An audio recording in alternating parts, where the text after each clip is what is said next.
Hi, Kylie.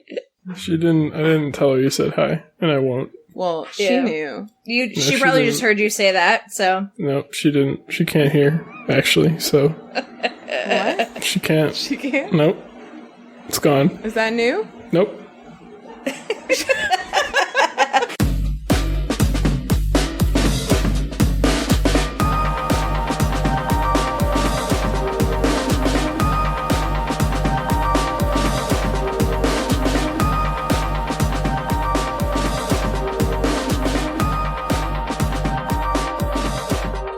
Hello, and welcome Oh, I hate that. to WayTooBroad, a show and tell program for you and me. No, do it again. No. Do it again. This is bad. Hello, and welcome to WayTooBroad, a show and tell program for everybody. Fine. Except Ben, because he's a jerk. It sounded like you were like, welcome to WayTooBroad. Welcome to Show and Tell. Maybe that would have been a better name for the podcast. It would have been. Yeah. But Whoops. what you gonna do? Rename You built the brand it! now. We didn't get any feedback on what was the other suggestion you made, Erin? Pardon me? Pardon me. Or I beg your pardon. I beg your pardon?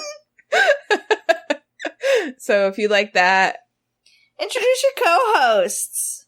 I'm Hannah, and these are my co-hosts, Erin and Ben. Hi, Erin. Hey, Hannah. Hi, Ben. Hello. It was a mess, all of it. We're doing all right. But, I have a lot of upfront stuff, so why don't we jump right into what are we drinking? Let's fucking do it. Excuse me. Let's Fucking do it. fucking I don't do know where it. that came from. I think I was going to do flippin' and then fucking. And then I just said flickin'. I'm first this week, and Yay. I'm drinking beer. Beer. I'm drinking 2 drinks. I'm drinking water, first of all. That's not beer. You lied. Lies. It will be in a second. I keep thinking that it's going to be What? beer and then surprised that it's water. How will it become And- beer? Just got to do a quick ferment, Ben. Yeah, and now that I've fermented it with some wheat, it's a Paulaner Hefeweizen. What a treat. What a delicious treat. This is thanks to Aunt Brown, who continues to get drizzly orders delivered to our house and reward us with beer. Yeah. So that's nice. Erin, what are you drinking? What up? I got 2 drinks today. I have an ice water that I filled up fresh. Ben's clapping at somebody. I assume he's applauding Como for his excellent behavior. That's my assumption. Yelling at him for eating Hazel's food. Oh, yeah. Before I say my second drink, I'm so glad that you said that, because today I accidentally asked Henry if he had any dog food, and then I asked him if he had any dog water. And I was like, why is that not a thing? And now you must always call your cat food, and your cat water. Please, in your households. Let's adopt this. Okay. My second drink is a very special drink. So there's this coffee van I love. Have I talked about this before? Coffee van? What's a there's coffee a van made out of coffee. No. Oh, wow. There's a van. Oh, wow. Yeah, it's a coffee bean on wheels. Wow. There's this van that does coffee. It's this guy. I mean, like, is it like imagined a food truck? a van. Or is it like It's The like a size food of a truck. coffee bean. Okay. It's a food truck. It's called The Corner, or like On the Corner. I can never fucking remember. It's love it called- so much, though. I love it so much. Well, it parks outside of On the corner. It parks on the corner. It parks right outside of the building that I used to work at before the building I work at became my house. And at first I was like, when I first saw it, I was like, okay, we're in downtown Durham. We've got like 1 million coffee shops in downtown Durham. Like, why would I go to a coffee van? And so, but then I went one day. The guy is really friendly. His name is James, like such a nice guy. And then he's got like his Seoul latte. He's, which like spelled like Seoul, like the city in Korea. And it's like this, he's like, it's, it's very strong. It's a little creamy, a little sweet, and a little savory. And it has like a special ingredient from Korea, like a secret ingredient. A secret ingredient. Ben's taking care of business. He's kicking the cat out. Oh, do you see him like lift his shorts up? He like, yeah, why did he do that? Ben, we have a question. Quick cue. When you were kicking Como out, you lifted the pant legs of your shorts. Oh, it's because they're not tied, so they would fall down if I didn't. Okay, all right. I was just holding on to them. It looked like what you might do with pant legs that you didn't want to like dip in some water, like a puddle or something. Yeah, it looked like you were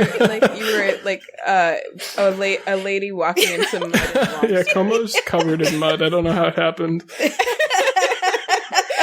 And so much mud. It was going to reach your mid-thigh, so you had to pull them up even higher. Yeah. Now I have more questions, because if you were worried your pants were going to fall down, why would you hold them at the knees? That's not where I would hold them. What do you mean? You were lifting the pant leg up. It was like very No, I was holding it at the waist. He's got a lower waist than I would expect. Not holding it. You think I was holding the bottom of my pants? No, just like gripping like mid-pant. And then, anyway. I grabbed them like right by the waist. Okay. You've just got a lower waist than either of us were expecting. Okay. Anyway, we both saw it. We love the record show. Yeah. So anyway, this drink has like a secret ingredient from Korea in it, and it's so good. And I used to get them. I've become like totally addicted to them. Like 3 months ago. And so the coffee van isn't there all the time, but whenever it was, I would just like go get one for like a really nice afternoon treat. So anyway, long-winded story, he started doing Durham deliveries. And so I've got an iced soul latte, half of one. And I'm just so excited. What's the secret ingredient? Do you know, or is it secret? It's secret! Did it come in that nice bottle when you got it? Or yeah. Like, I mean, when you used to buy them from him? No. I used to actually get them hot, but these are easier, I guess, and it's delicious. I love an iced. So, mildly sweet and savory double shot latte made with secret ingredient from Korea. Enjoy it over ice or microwave it. Anyway. Oh, so you could make it hot. I could, but I like it cold. Some like it hot. I like it cold, definitely. Yeah, me too. But no, it's so good. Some like it hot. It's so good. I wish that you could try it. Anyway, that's me. Wow, nice. Baby Ben, what are you drinking? I got 2 glasses of ice water, and I have an old-fashioned. Ooh. Again. Is that what I had last week? Mm-hmm. Mr. Drizzly. Yeah, I think it was. Mr. Drizzly. This is the same Drizzly order as like a month ago. That whiskey's gonna last me for years. That's what I call Mr. Drinking Drizzly. it this much at a time. That's true Mr. Drizzly behavior. He's just drizzling. Just drizzling, not pouring. Just drizzling. Yeah. I just got an alcohol shipment, like a liquor shipment. Since I can't do Drizzly, but I got liquor shipped to me. Oh, nice. Yeah, I'm excited for the weekend. It's gonna be crazy. Yeah. What are your cats drinking? 2-day weekend in 3 weeks. What? Wow. Welcome to what the rest of us experience. Is that why Hazel always drinks our water? Because she prefers human water to cat water? Yes, thank you. Ben picked up on my prompt, and I appreciate it. There you go. It's like it all makes sense now. Dogs prefer people food over dog food, and cats prefer human water over cat water. It makes so much sense now. It's weird. Human water sounds okay. People water sounds really bad. Sounds like Soylent Green, created a smoothie line. Yeah, or like pee-pee. It just doesn't sound like pee-pee water. Sounds like pee-pee water. It sounds like pee-pee water. So. Yeah. Pee-pee is people water. That's what I'm saying. Wow. Pee-pee is people water. No? Pee-pee is people water, no? It's like French. Pee-pee is a people water, no?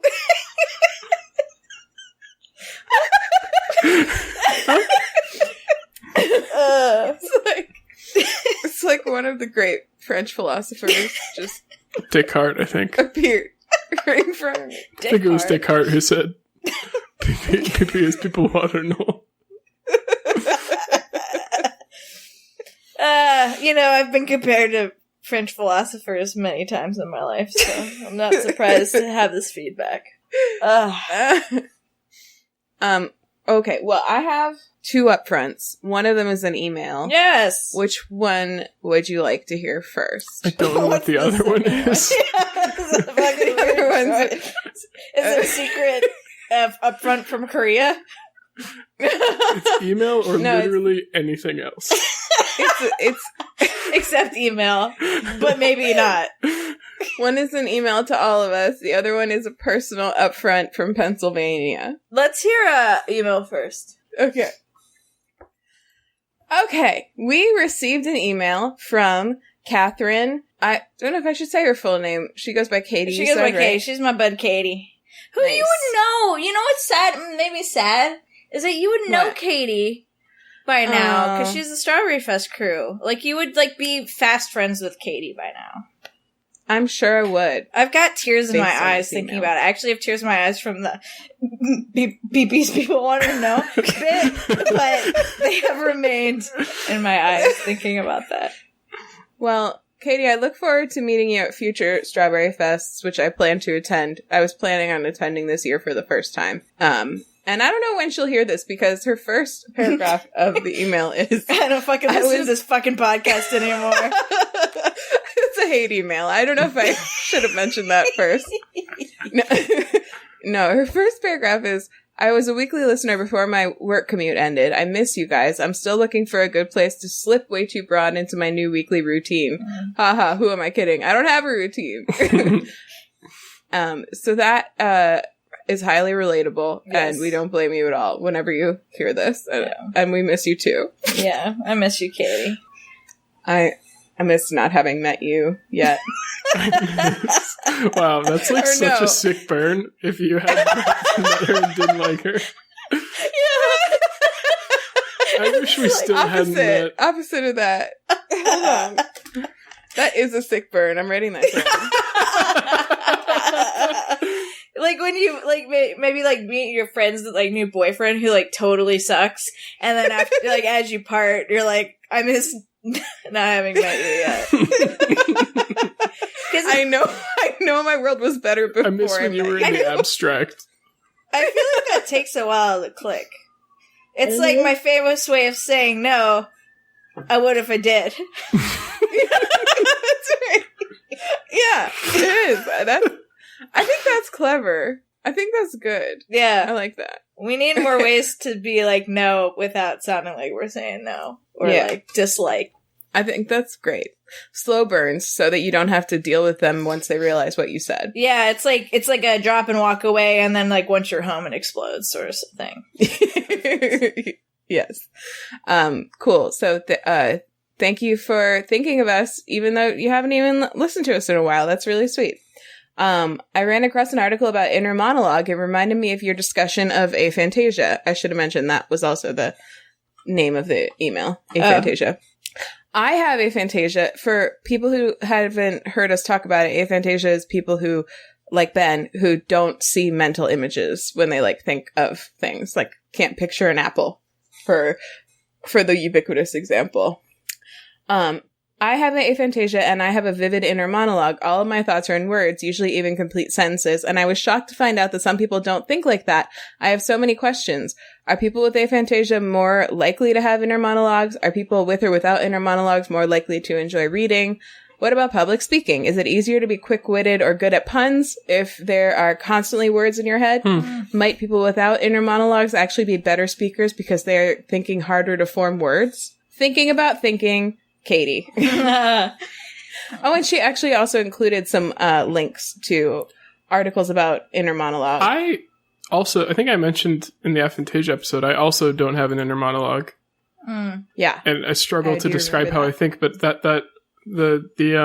the thing about people being good speakers, I don't know that I'd say I'm a good speaker, but I do find that I You're not no being a arguments good here. speaker now. That's Well, this is before I say something, I always have to think very deliberately and carefully about how I'm going to say it. And I feel like that could come from not having an inner monologue and not generally not having words in my head as thoughts. Is like when I do have to form them into words, it often takes me a while to like really formulate them. Mm-hmm. Do you ever talk to yourself out loud? Did we talk about that? No, not really. No, Yeah. no, I don't. Not that we didn't talk about it. We didn't really talk about it. I don't remember if we did or not. I, like, in the same way that I struggled to figure out whether I had aphantasia, and I still think I'm just kind of, like, low on the phantasic spectrum, I struggle to really know for sure whether I have an inner voice. But I do talk to myself, like, out loud. And I definitely do sometimes talk to myself in my head, but I don't know if that's how I think every thought. Do you know what I mean? I think I sometimes... I think I sometimes talk to myself in my head, but I don't think that's the same thing. If you're preparing for, like, a hard conversation with somebody, Mhm. like, is that something, like, if you, like, think a lot about what you're gonna say, I feel like that counts as an inner monologue. Like, you're forming your words in your head. Unless maybe you need to, like, write them down or something. Mm-hmm. No, I think that actually always the most effective thing for me has been saying them out loud when I'm alone first. Like, I can get to a certain point in my head. Mm-hmm. I actually could get all the way there in my head, but I would have to be, like, acting like I was speaking out loud. Yeah. So, yeah, because I even do that with, like, when I have to do a presentation at work. Like, I can usually, like, appear relatively competent without, like, having talked through it in my head first, but I'm much more confident right from the beginning if I've, like, walked through the presentation at least once, like, by myself or with someone else, and, like, done the whole thing like I was presenting it. Mm-hmm. So, yeah, if that counts as an inner monologue, then I definitely have that. You know, it's brains are weird. An interesting note about aphantasia that I forgot to mention was last week when I talked about Evelyn Hardcastle, or was that 2 weeks ago? I think it was last week. Yeah. I think it was last week too. Whenever I did. But we did, like, it on Tuesday or Wednesday or something, so. I forgot to mention that It was last week. It was the first book I'd read after realizing that I had aphantasia. And so I remember very consciously when I started reading, it was like the first time I thought about the fact that I was not making pictures of the things I was reading before. And Me too, it was actually. like a little bit uncomfortable at first. Luckily, because that plot is like so engaging and just draws you in, I like kind of forgot about it as it went on. But it was like definitely for the first few chapters, I was like, this is weird. It's weird to like know that other people are like forming these pictures from these words in their head. One thing, I noticed it in a couple spots in Evelyn Hardcastle, but I've definitely noticed it in other books where there's like much more time spent on describing the layout of a place. Is that like I really struggle to focus during those sections. Yeah, I skim over them sometimes. Any of it. Like if they're talking about like the layout of a room or like a hallway, I will very often no help to me. Skim over or not pay much attention to like the very minute descriptions of how things are laid out because I can't. Which can be important. Like sometimes and I also like, it helps me understand the value of it to know that a lot of people are using that to form a mental image, you know? You know what's funny? That made me think of like, cause I think I'm more on the other side of the scale. And I reread a favorite book of mine and went in with the attention. And sometimes I'll skip over kind of like long drawn out room detail, but I revisited this book and I've read it like several times. And this time I was like, I'm going to pay attention to the room layout because like my mental image is wrong. Like I have this like room layout and and I realized it 2 reads in that I like have the room layout wrong in my head. And so this time I had to like reform the room layout. So it was actually kind of fun because part of my adventure reading it was like reshaping how I see the room. But it's interesting because when I like start reading it, I'm like back in the same place. Like just like I'm back in that house with all the furniture and I can like see everything except I had to I had to reconfigure Move the furniture layout. around. Yeah. I had to I had like the rooms in backwards places and everything. It was quite the to-do. That's interesting. Yeah. Wow. Well, I that love was brains. Yeah, brains are so cool. And I just have such a hard time feeling that, like, it really matters because I feel like it just would have come up. Like, things that matter, that are different about our brains, come up and we know about them. Mm-hmm. And I just feel like it can't be significant if it's, like, we're all totally functional and, you know, doing great things and, you know. Some of us are cooler than others, but... Yeah, but, you know, what are you going to do, Ben? Don't beat yourself up about it. Oh, no! Oh, shit. Oh, shit. Speaking of Evelyn Hardcastle, I know you have another upfront thing, Hannah. I started it, audiobook. I'm having it read to me, which is fun, but also, like, frustrating because I, like, want to get through it faster, and I don't have a commute, and so, like, the other night I was laid in my bed playing solitaire, like, listening to it until late into the night, which is, like, 11:30. So anyway, it's great, and it's fun because I'm pinging Hannah and Ben and Kylie with my insane theories, which keep changing. So I love hearing theories. Cool. It's so much fun. It's fun to have an outlet of like, and I think I'm probably thinking about it more than I would typically, just because like the challenge has been made, or like y'all are interested in knowing. So that's been fun. It's very entertaining. So far. It's a good book. Ian finished it. Oh, good. In like 2 days. Nice. So we've been talking about it a little bit. I think he liked it. But yeah, let's have a group. I really want to have a group discussion with everybody. Cool. When we're all done. I'll probably finish it this weekend. Actually, let's see how far. And I finally got the bright idea to increase my playback time. So now I'm listening to it at 1.5 speed, so I'll be done. Is that still like bearable to listen to? Yeah. Like, it probably depends on the narrator, right? Mm-hmm. Yeah. And how much faster you make it. Yeah. And how. And how. I had 8.5 hours left. Wow. So, at maybe normal not speed? this weekend. No. Actually, I don't know if that changes. That's such a good question. Well, thank you. It doesn't. The estimation time doesn't change. It really should. So you may have less So time you than have that. 5 2/3 hours. I'll do like some YouTube videos if I'm like watching one for work or something. I can do those like up to 2 times speed. I guess it just really depends on like the speaker, but sometimes that's the only way to get through. Like a 40-minute YouTube video, that's too long. But knowing that it's only 20 minutes, I can do that.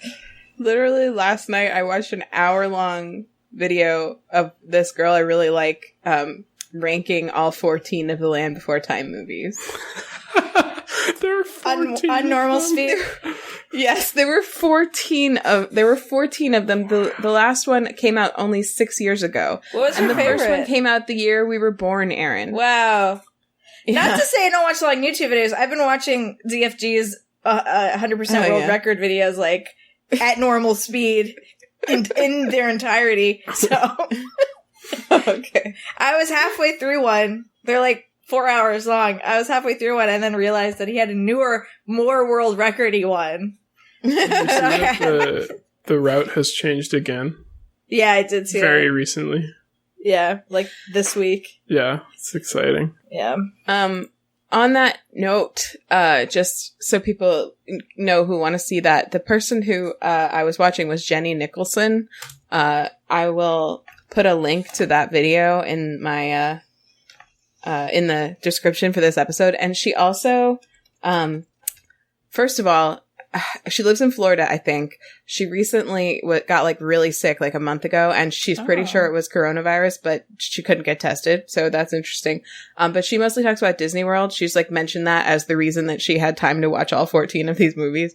But she also is on Twitch and apparently recently streamed some Humongous Entertainment games like Putt Putt Saves the Zoo, like that kind of game. Do you remember those, Ben? Yeah. Oh, yeah. So that was cool to learn. I haven't watched any of them yet, but she's cool. Y'all should check her out if you like people who talk about Disney stuff. She's like, it's like she has a deep love for it. She used to work at Disney World, but she's also like a really good like critical mind, and she's very funny. She's got kind of this like dry sense of humor, and she kind of looks like a Disney princess, just like in her face, but she like dresses normal and stuff. You look like she looks like princess in your face. That's another slow burn. Hannah, you're a natural. She's writing it down. Who are you writing it down for? Yourself later.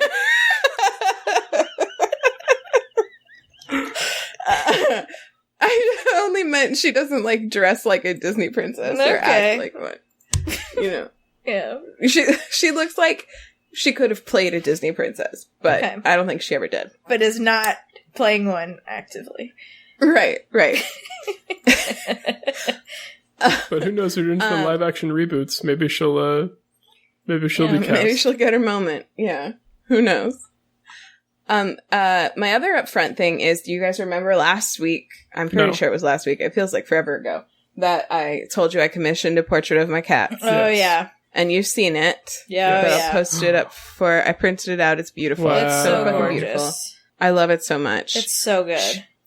Alison Wright's amazing. So I also this week was inspired to go visit her Etsy, and I bought another piece of her art. This is a print that she sent me from her studio in Pennsylvania. Cute. And it's a like a teen girl hanging out with a great big bear who's got like constellations on his feet, and then they're looking up at the stars and the moon, and she has gold leaf on the moon. It's very pretty. I'm very happy to have this. And she also makes stickers, D&D related stickers, D&D and gay related stickers, which are like two of my favorite things. So this one says D&D and gay, my two favorite things. Hey, I relate.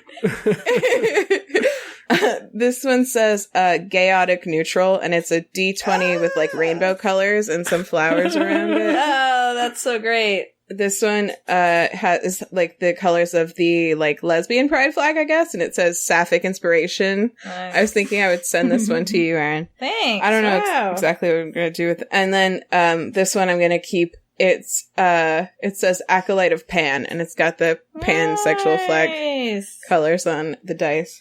So I love these. Haven't decided where to put them yet, but yeah, she got this out to me like in 2 days. She's like not hampered by. So everybody go check her out. I'll put a link to her Etsy also in the description. Awesome. I just think she's great. Love it. And I could not, her commissions are back open again. If you have a need for it, literally like she's wonderful to work with in every way. So I would highly recommend her. How much was your So Dreamy commission? Why? Do you want me to cover art for this? Kinda. I mean, I could see if she's interested. I don't know if she listens to this podcast, but it probably doesn't. Is that how you found her? Because she listens to So Dreamy? Yeah. Nice. I forgot about that. She submitted, but that's fine. That doesn't mean she wouldn't do it. I can ask her. She's like, sorry. I'd love to take your money, but I don't listen to your fucking podcast. I wish that she had denied your commission for the cats because she doesn't know your cats. She's like a struggling artist. Like, it's hard to make money. I'm not saying she is. I'm saying, like, in a world where that's how she is, she's like, I'm having such a hard time making money with my art.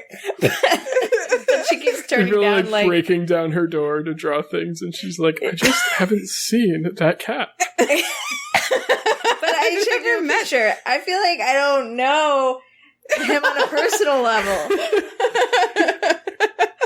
You guys should see the essay that I wrote her. If she might know him better than I do at this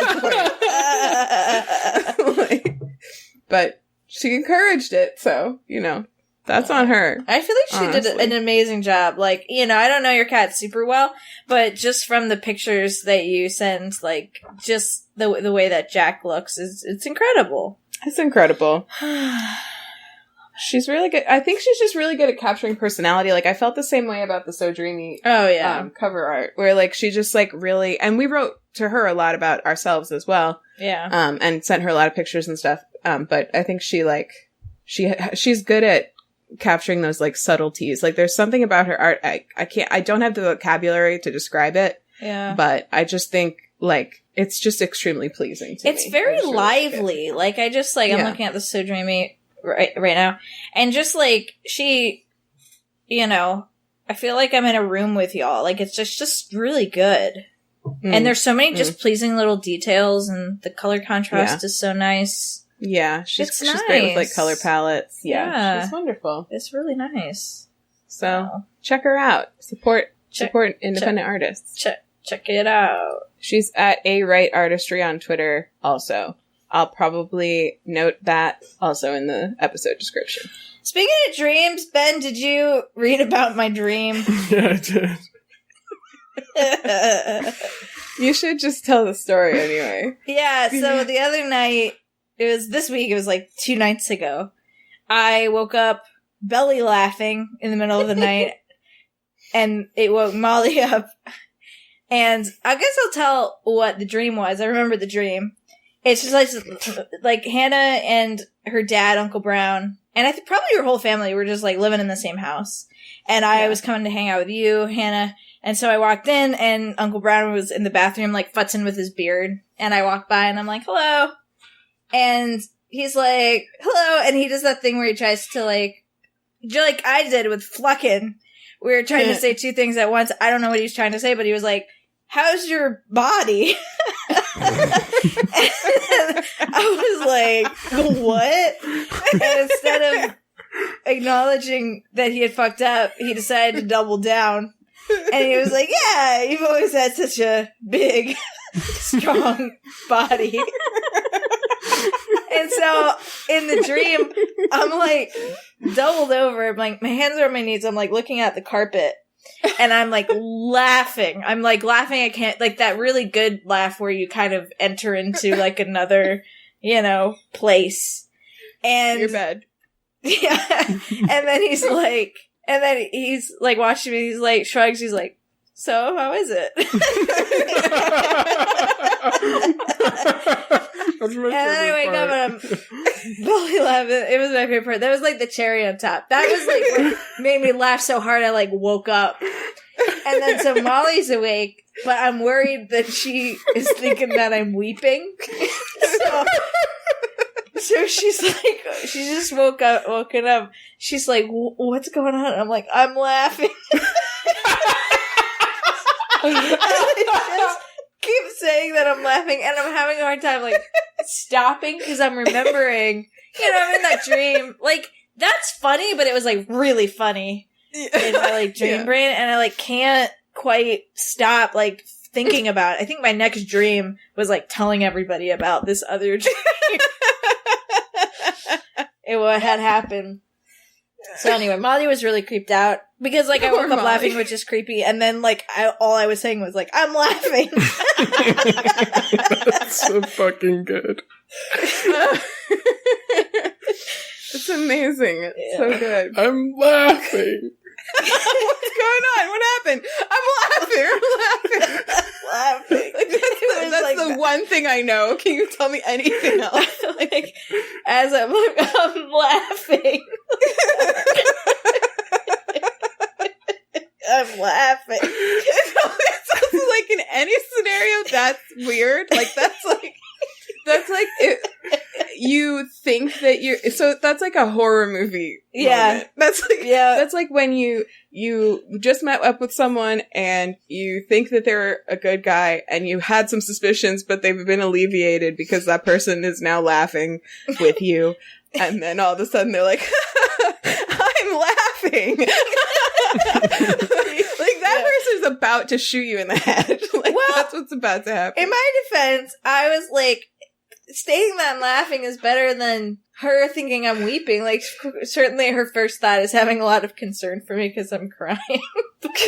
Also, laughter doesn't sound like weeping. Anyway. Yeah.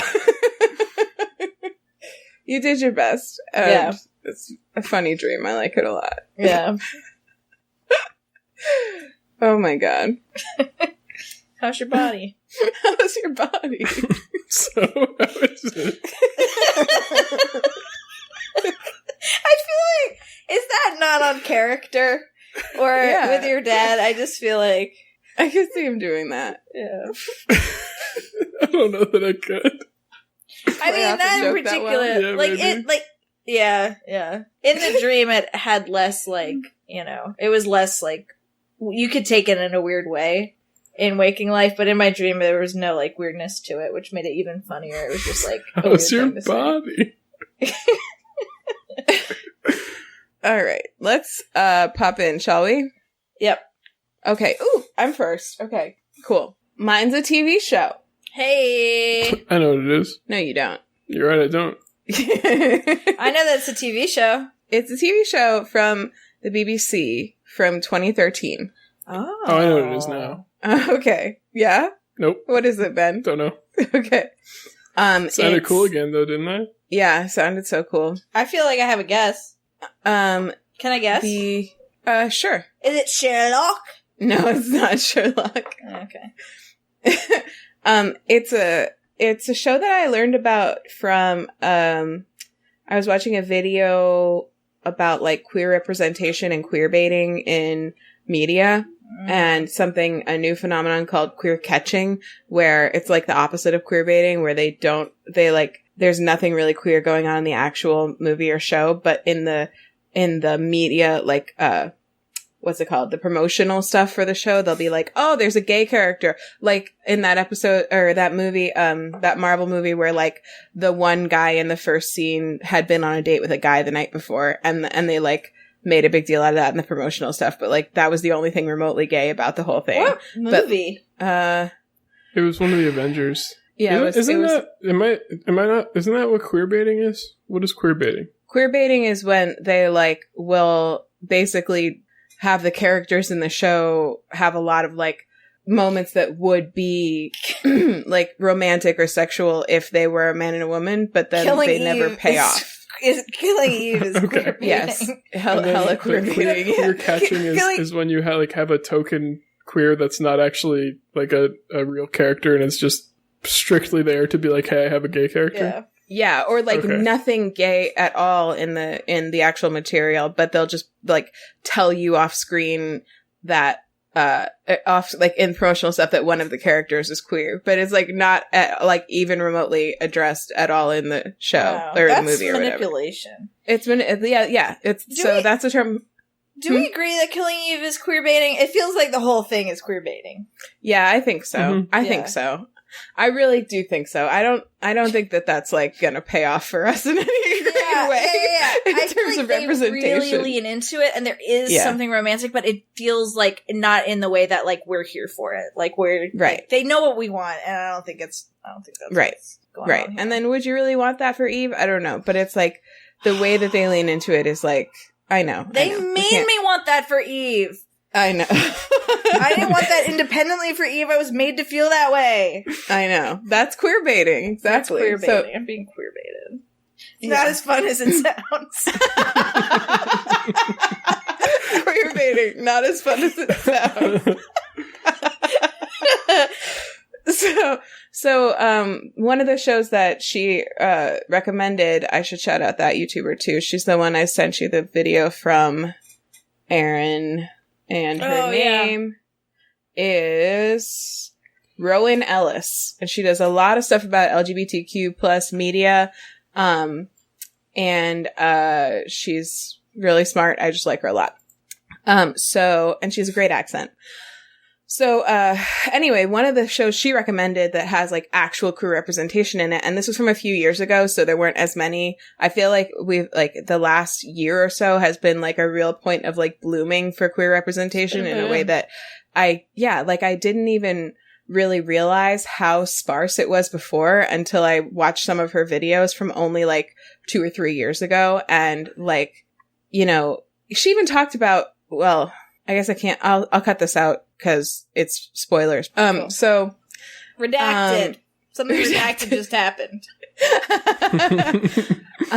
But anyway, so in that video, one of the things that she recommended was a show called In the Flesh, which was on BBC 3 in 2013, and the first season was only 3 episodes. And I feel like, I didn't do the research on this, but I feel like it was only ever supposed to be those 3 episodes. But then it was like relatively popular. So the next year they put out a second season that was 6 episodes. And I believe that's all there is of it. I've only watched the first season and like the first 20 minutes of the second season at this point.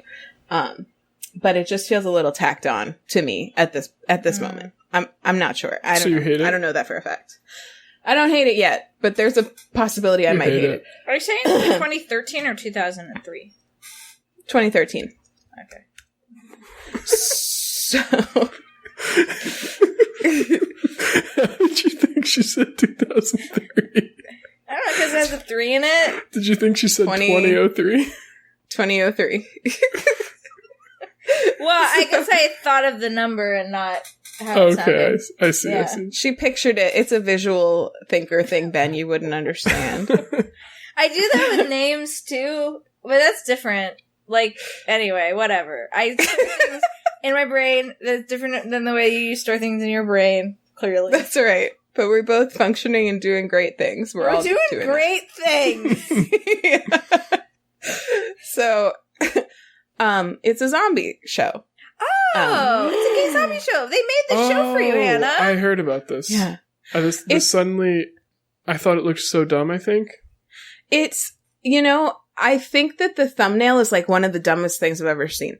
But the show is actually like really interesting. It's an approach to telling like a zombie story that I've never seen before. Like maybe the closest is the end of Shaun of the Dead, when like his friend is like chilling out in his shed and they still play video games together. But like basically in this zombie apocalypse thing, first of all, the day of the inciting event, it's not like a virus outbreak or whatever like most of them are. It's like literally everybody who's died in the past year comes back from the dead. So it's like literally people rising from their graves.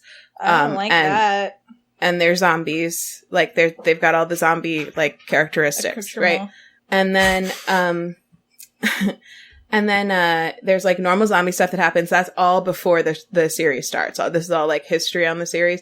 And then at some point there's some breakthrough that they realize that basically this is a condition that can be treated in these zombies. So they stop shooting them in the head and they start like paying people to turn in zombies instead of killing them. The government does. And then they start rehabilitating them, essentially. Wow. So when the story begins, you're watching this guy, his name is Kieran, and he was a zombie and he's about to be sent back home to his family. And he is like basically perfectly normal again. The only thing is like their skin stays like really white and sallow. They can't eat or drink anymore. It'll make them sick. They have a really clinical term for what they are. Instead, in the universe, they call them rotters. That's like the slur for them at this point. But they have PDS, partially deceased syndrome. and they call like the time when they were actually zombies, their untreated state. And so there's some interesting stuff where they're sort of like looking at some, mental health themes there, that's sort of like, I've thought it made me think a little bit of stories I've heard of people who have like, bipolar syndrome. Is that what it's called now? Where they'll be like, when they have their manic episodes, they'll do things that then they have to look back on and realize like how much they hurt their family and friends during those times, but they have to find a way to forgive themselves for those things. And it's really difficult. And the other thing is what the medication actually does is that it, is like reforming connections that were broken in the brain from a thing that he couldn't produce anymore. Which is why they like wanted to eat brains all the time.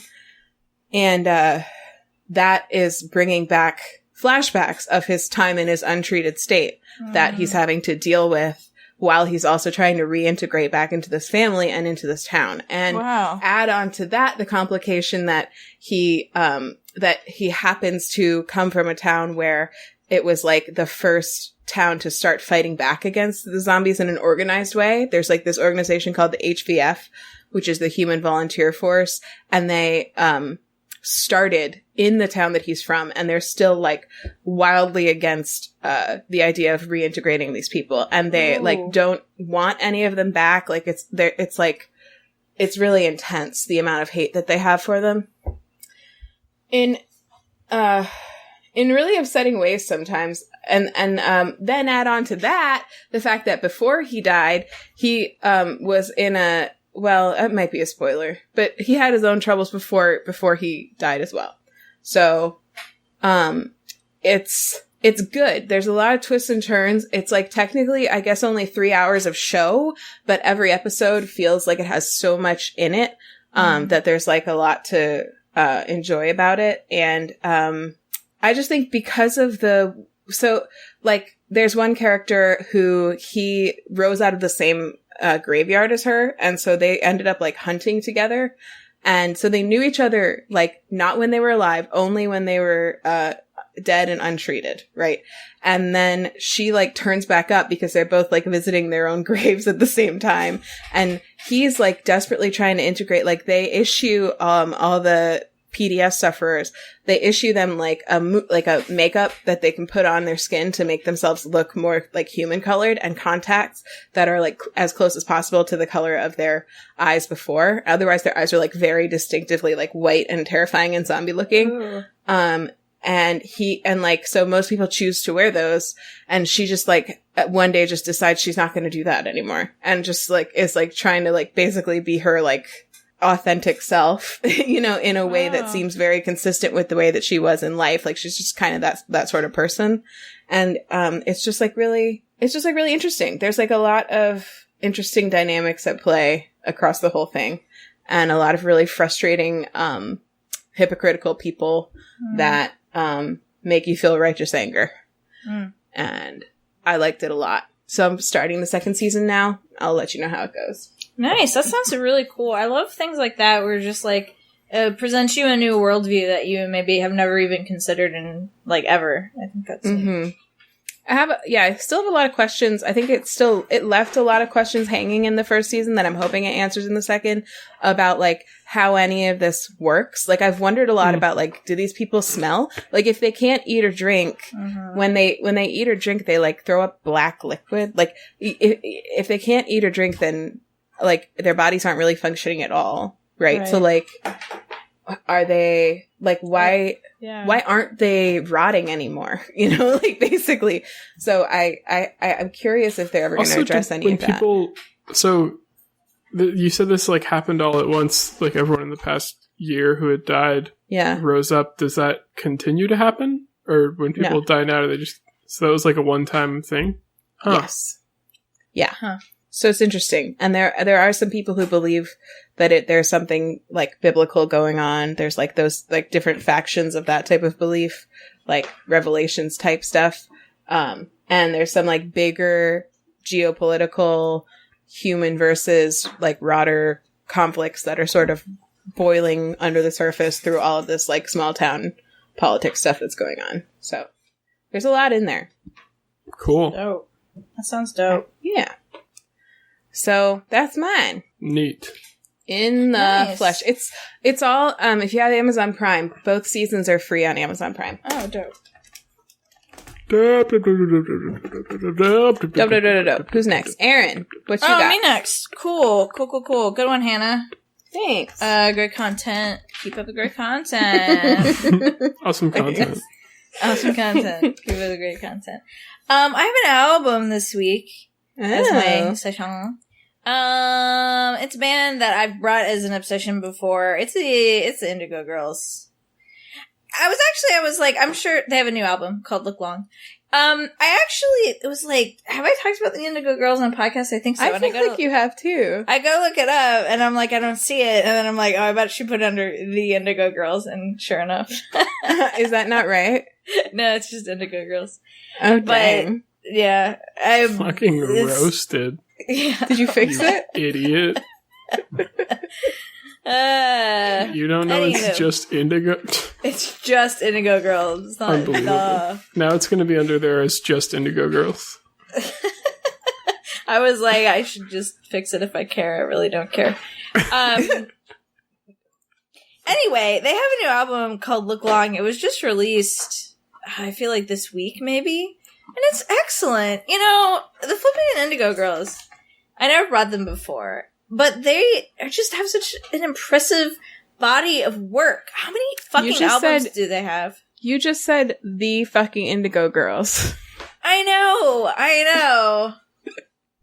It's fine. I know. I guess there's no way to not want to say the... No. What would I say? Indigo girls. They have such a... You're right. Those girls. Those girls have such great content. I'm laughing. Those girls... I wonder if they've regretted their band name. I'm laughing. Over the years. That reminds me, this just like popped in my head randomly. This happens a lot with homeschool names. Like in North Carolina, I don't know what the rules are all over the place. Elsewhere. But in North Carolina, you cannot change the name of your homeschool. So my mom used to do some like help out with some homeschool stuff. And so she would see names like, you know, Patty Prince, homeschooler, Tinkerbell. But that's the name of your homeschool forever. So like when you're like submitting to colleges, you have to put down that you graduated from Tinkerbell Academy. Anyway. Oh my god. Anyway, but Indigo girls have such a impressive body of work. They, you know, listening to this new album, it's very good. In fact, it's called Look Long, and I couldn't get past the first song. I had to listen to it like 3 times in a row before I was ready to move on. It's called Shit Kickin'. Kickin'. I'm gonna turn on the captions. Can you say the name of the album again? Because I feel like I've misheard you every time. What do you think I'm saying? Lip Long? It's either Lip Long or Live Long. I also was hearing Lip Long, and I did Google it, so I know what you said. It's about kissing somebody who has really long lips. And just the struggles around that. Look long. Oh, wow. Didn't hear that at all. That's probably on me. It sounds like it's on me. I think so. You had way more of an than a sound. I think it's her southern drawl. Yeah, I'm southern, honey. Yeah, Erin's famous southern drawl. Look long. It's got look long. That actually was better, so I don't think that's it.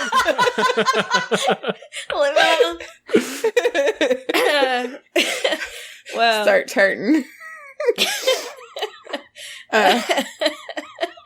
That's one of those things. There's like some phrases sometimes those come to me randomly, and all week this week, every once in a while, I'll just be like, start tarting. I think it says the book's always around. Anyway. What's Start Tartin from? Start Tartin. That's the author of the book that we talked about last. Yeah, Start Tartin. That's right. Start Tartin. Right before we started recording, I accidentally said, Lip Long reminds me of, I accidentally said, long story shirt. Yeah, it's like... And we were saying that would be album, a good... Lip Long. Lip Long. Long story shirt and the companion album. Oh, man. So, long story short, we're going to be putting that shirt out soon, and also Lip Long. Yeah, it's just a T-shirt. shirt. It says long story. Lip Long and Prosper. Lip Long and Prosper. Anyway, go on. Sorry. Look Long. So, the first song, Shit Kickin', is great. I love it so much. It's so good. It's so good. Like, it's, I feel like it's really, another thing I really like about their albums is that, they're extremely well produced. I find that about almost all of their albums, maybe with the exception of like kind of the earlier ones, but even those I love in their own right. But, the song is great. It's catchy. It's an Amy Ray song, which I love. And it's got this really great, like, steel string guitar. It's got, like, really compelling, like a bridge that I really love. And the lyrics are really great, and I love the message. It's just a great song. I every song on this album. I've listened to it a bunch this week. Some that I'll shout out. Shit Kickin', obviously great. Look Long is a great song. Lip Long? It's not that long. Lip Long, great song. Howl at the Moon is good. When We Were Writers, I'm naming every song on the album in order, accidentally. But then the last song too, Sorrow and Joys, is just great. So, great quality work from Indigo Girls. Once again. So listen to that album a bunch this week, which prompted me to listen to like their whole collection, like pretty much their entire collection. Accidentally some of their Christmas songs too, because I had Spotify and Shuffle. I just love them. One of my favorite bands, honestly. Great lyrics, really great production, good songwriting, good like harmonies, great arrangements. They're just really cool. And just like really appreciating how they are so prolific. Amy Ray has a solo career. Don't know if Emily does. But just like, appreciating like, as somebody who used to write songs and has a really hard time doing so these days, like just really appreciating like how they're still writing like really good quality music after all this time. Like that's really cool. And just like the quality of their albums are like they've got such an impressive body of work, and all their albums have like new and exciting things while still being like that same like quality of music that you go to because you like a band. It's not like, this, they were good until this album. That's not the case with them at all. So I think that's really impressive too. So and rare. All of that is so rare. It's a gem. It's really a gem. Yeah. Yeah. I'm fixing this for you. Thank you. It seems like a really good time to do it. Yeah. This is the most important thing you could be doing right now. I hope you appreciated. I really tried to not say the Indigo Girls again after. They've been going for so long. Yeah. Their first album was in 1985. Yeah. I mean, Jesus. I mean, God. God damn. God, unbelievable. God. I don't know. Oh, I found it. Okay, yeah. I'll do this later. It's just I'm gonna forget is the thing. Yeah. Because it's so nitpicky and... Like, there's not an album that they have that I don't like at least a few songs on. And I like, I'll listen to any of their songs. But I'm talking about, like, I'll be like, yeah, this is a jam. Like, all their albums have songs I would consider to be extreme jams. So, shout out! Shout out. I just put Look Long on my gardening playlist, so... Nice! Weather permitting, I'll listen to it this week. Excellent! I love that sentence out of context. I love it in context. I'm laughing. Oh my god. It's scary. Cool. Great content. Thanks for the awesome content. Great gals. Great gals. Great content, great gals. Great content. Great gals, Indigo great girls. And I just want to, like, hammer home, like, obviously I'm a big fan, right? And I also really enjoy Amy Ray's solo album stuff. I just want to, like, hammer home how much Molly and I dislike concerts, is that I bought tickets to an Amy Ray concert and we went and stayed through like 2 songs and then we were like tired and went home. But like that's more of a reflection on like how like I love this band. And I have seen them live and it was great and I stayed the whole time and everything. But I was a younger woman then. So anyway. That's okay. Yeah. Concerts generally suck. I really don't like them. It has to be very special circumstances for me to get jazzed about a concert. It's gotta be a jazz concert. Okay. For me to get jazzed about it, then you have to go.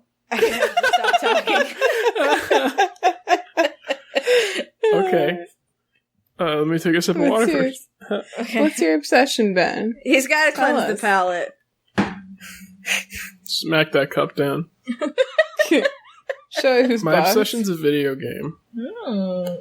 It's called Celeste. Yeah, I know that. Yeah, I had a feeling you guys knew it. I've been talking about it on Slack. I actually beat it today because nice. It was like staff appreciation day, so we got the second half of the day off. Wow. So I finished Celeste instead of work. It's pretty sick. Nice. Hell yeah. Do you feel appreciated? I feel so appreciated and appreciative. Nice. Wow. It's a game. It's a platformer. It's a game. Damn. It's like a precision platformer. I mean, it's like requires a lot of precision. Wow. And it has platforms in it. It has platforms. It's but it's also got a really great story. It's also it's for the Switch and like everything else, every other platform, which is really cool.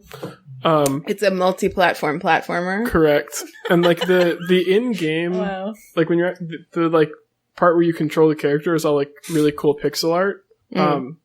And it's also like kind of in terms of mechanics, it's kind of simple. Like you basically can jump, you can climb walls, and you can like jump off walls, and you can dash.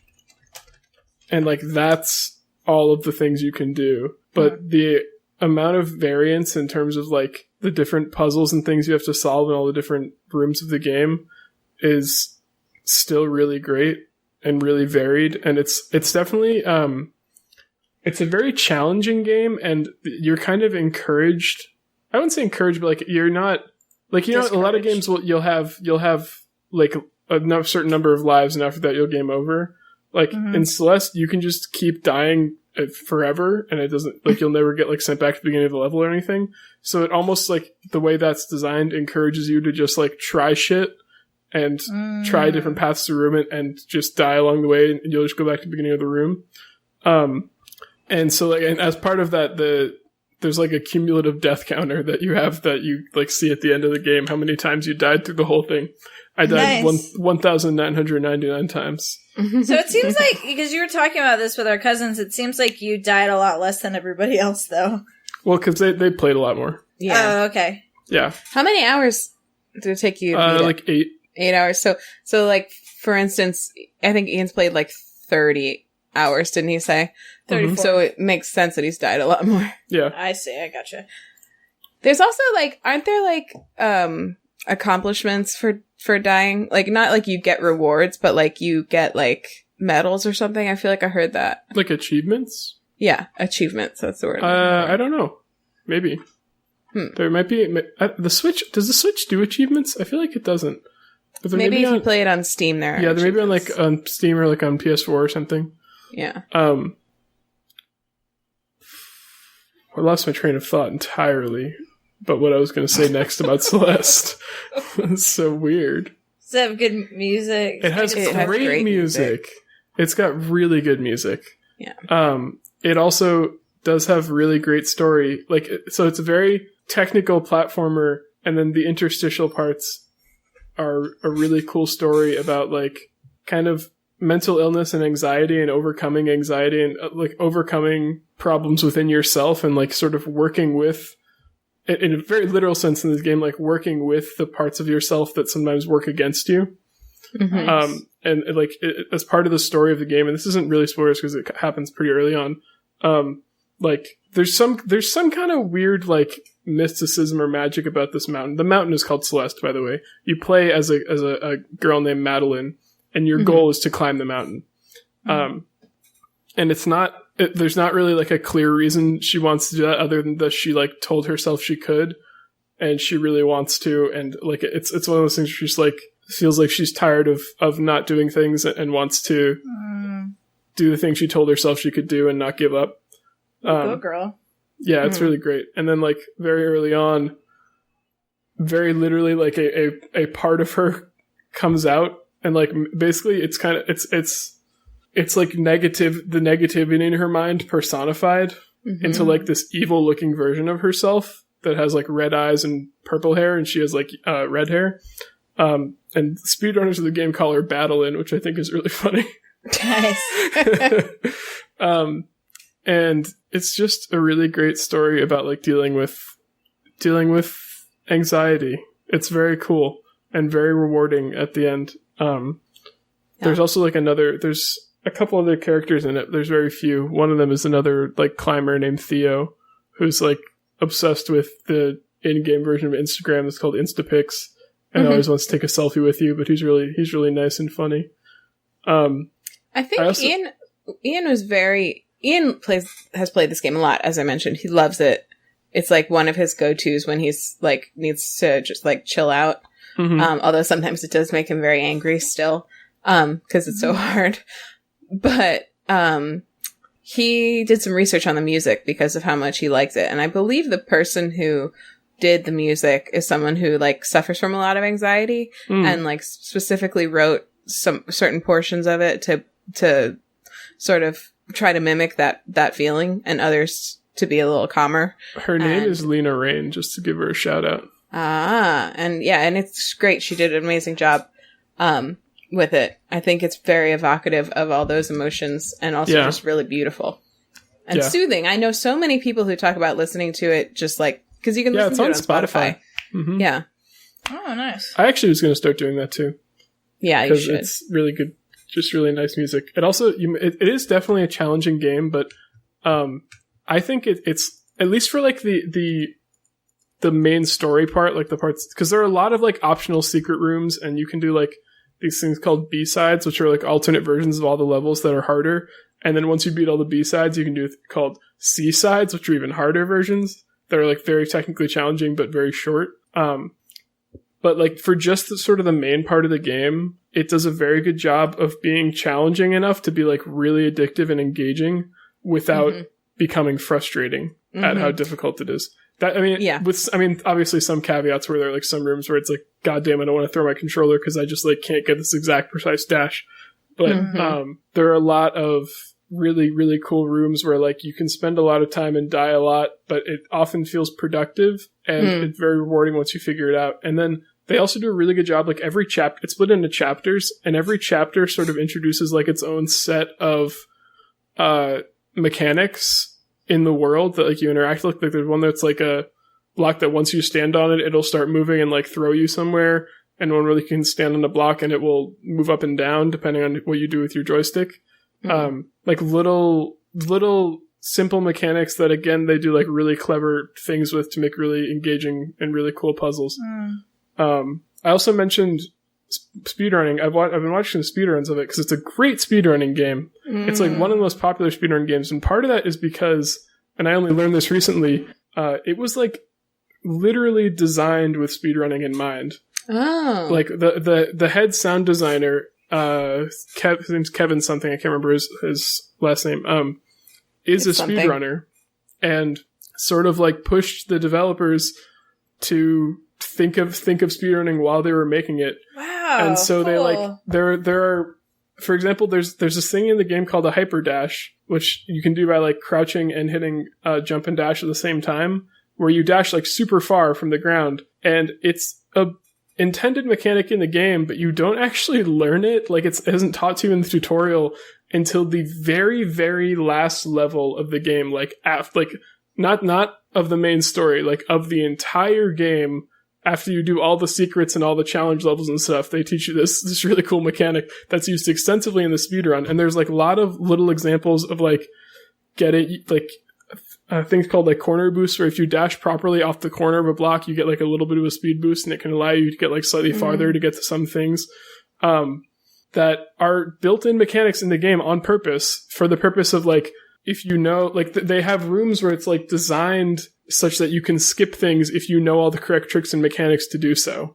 And that is like straight up a part of the game. And the developers are like active with the speedrunning community and like getting feedback on their game and stuff. And part of how I learned this is because I was watching a task speedrun of the game at SGDQ, and one of the commentators was that sound designer guy, and he was talking about like they would go through some rooms where like where they like skipped a block or something, and he was like, oh yeah, we designed that room so you could do that. And then they'd like skip another, was like, we did not design it for that. That was you guys just figuring it out. Like cool. It's so there's like there's still elements of that where it's like, you know, because oftentimes the developer speedrunner relationship is like, we're trying to figure out how to break your game and like figure out the things you didn't intend us to do. Whereas if with Celeste, it's more like we're trying to like find the little things that you left for us to be able to do. And then in some cases also like break your game because we'll figure out the things you didn't even intend. But you left us room for with all the cool mechanics. So yeah, it's really just a really great game. It's super fun. I think it's maybe like $10 or $15 on the Switch and everywhere. It's really? Wow. I think so. Wow, it's like you can get so much gameplay out of it for that price. That's amazing. Yeah, and because you can, like I said, you can beat the main story and it's only about like 8 hours, but then there's like so much extra, like there's 2 other chapters after the main story that you can't even get to until it's $20. Until you beat all like the secret levels and find like all the secret stuff throughout the other levels. And there's also strawberries that you can collect along the way, which are basically just like either they're like hidden or they're like out of the way. Like they'll be like on a slightly divergent path from the main path that's a little bit harder. And they don't do anything in the game. They just like are a little extra thing to collect. So you can go back and you're trying to collect all the strawberries. There's definitely a lot of replayability. And yeah, it's just great. It's really, really well designed and fun game. Will you send that link of the speed run you watched if you have it handy? Yeah. Oh yeah. I can send you a couple. Cool. Do it. Send me like 15. I'll send you like 40 million. Send me 40 million. Okay. Cool. Ben, your mic randomly like blasts out. Are you doing that thing where you turn the volume up? Probably. I don't even notice I'm doing it. Cool. Yeah, don't. Yeah, he always does it. Ayo. Ew. FYI. But, we kind of encouraged that behavior in the early days. Now that the editing software is better, Ben's brain hasn't caught up yet, so. Yeah, my brain's dumb slow. My brain is stupid slow. That sounds so dope. It's great. I've watched a lot of it. Yeah. I've played a little. I've seen the ending. It's beautiful. I love it. Why haven't you played more? I don't know. I'm here to call you out. I'm here to blow up your spot about it.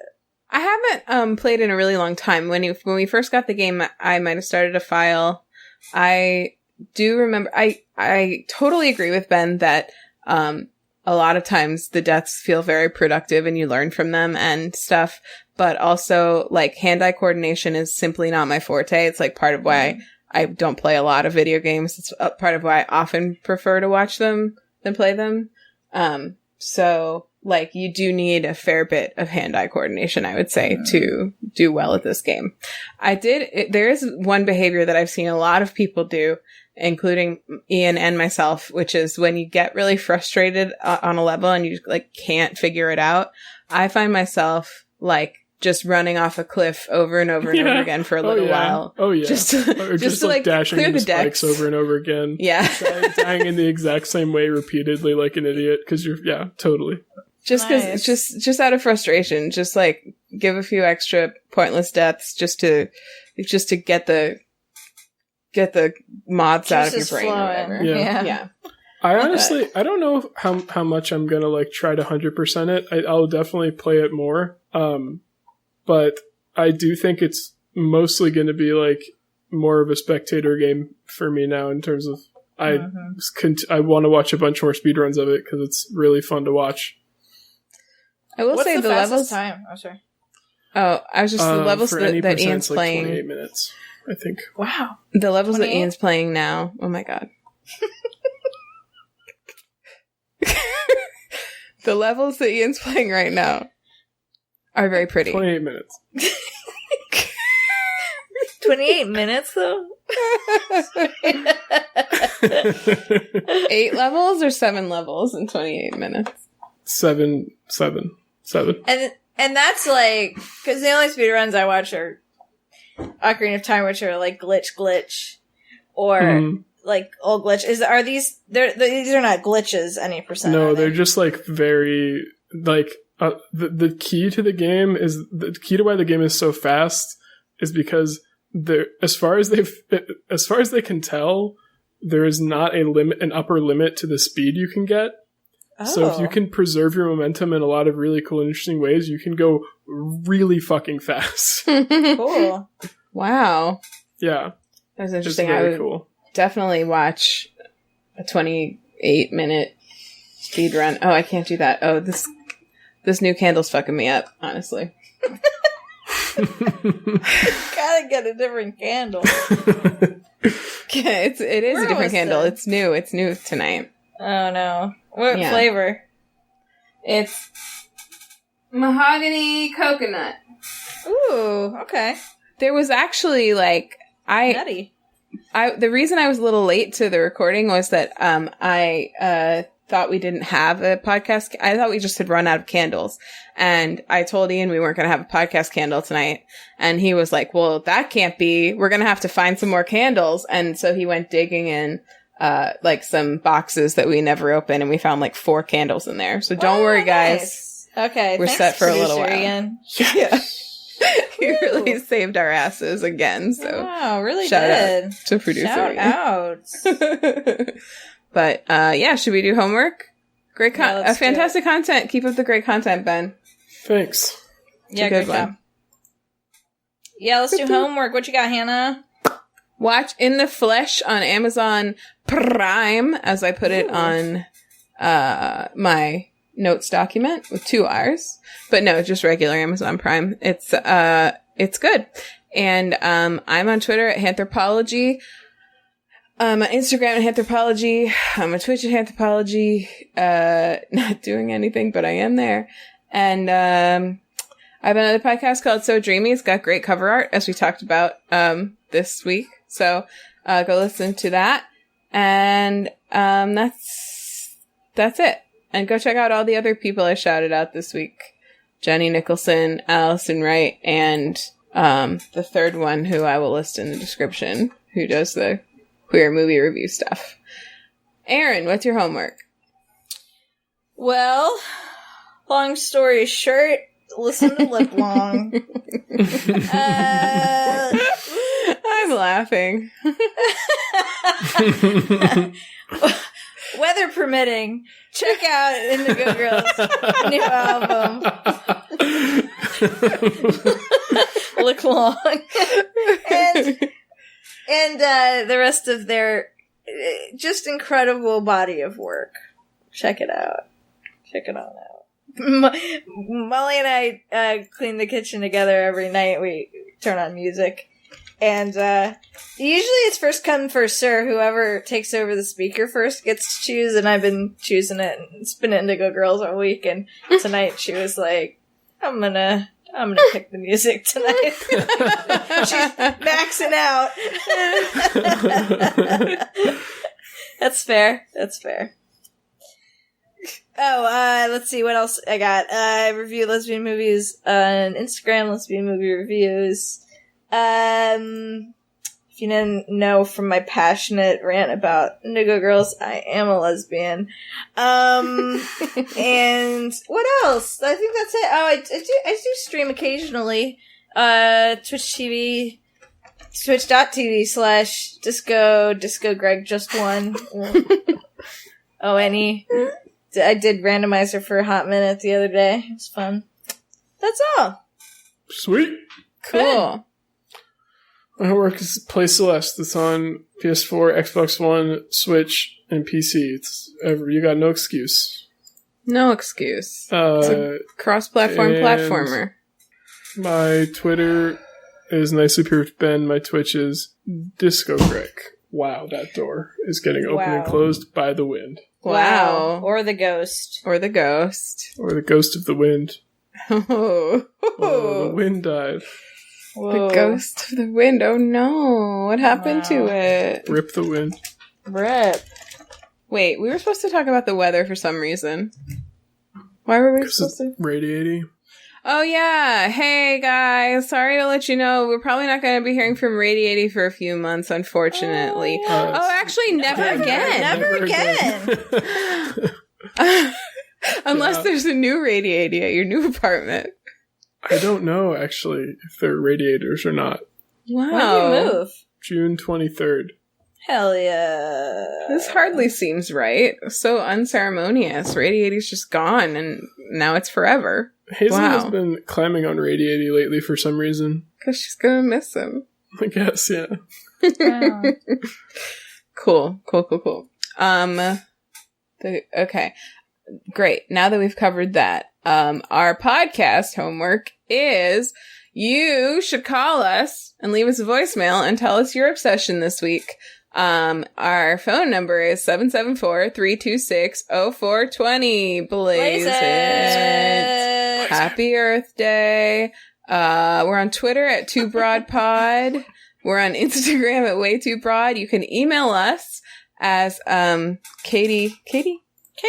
Yes, as Katie did this week. I'll cut out the part Checks notes. The only notes I have are slow burns. Oh no.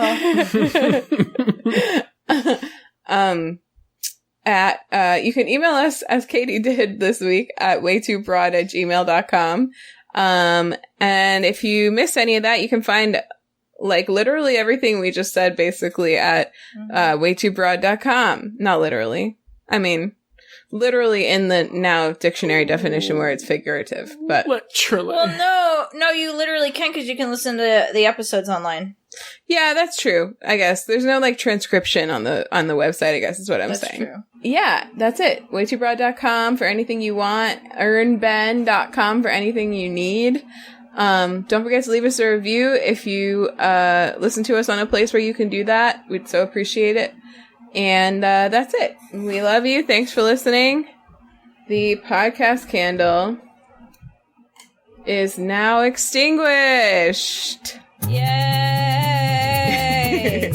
Bye. Bye. It would have had to be a figurative extinguishing if there was no candle.